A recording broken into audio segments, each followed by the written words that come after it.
இன்னைக்கு சொந்த சகோதரன்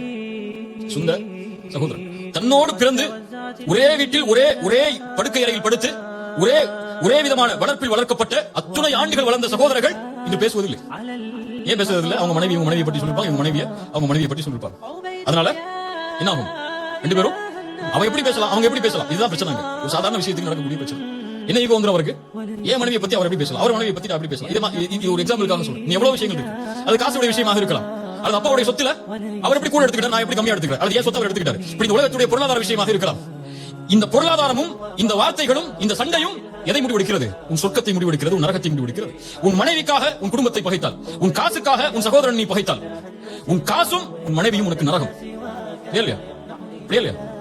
சொர்க்கமாக நீ மாற வேண்டும் என்றால் இந்த உலகத்தில் உனக்கு என்ன தீமை உனக்கு நடந்தால், உனக்கு கொடுக்கப்பட்டால், உன்னை பற்றி பேசப்பட்டிருந்தால், உன் மானம் அங்கே பாதிக்கப்பட்டிருந்தால், உன்னுடைய சொத்து சூறையாடப்பட்டிருந்தால், இது அனைத்தும் தரைமட்டமாக்கப்பட வேண்டும் மன்னிப்பு என்ற வார்த்தையால்.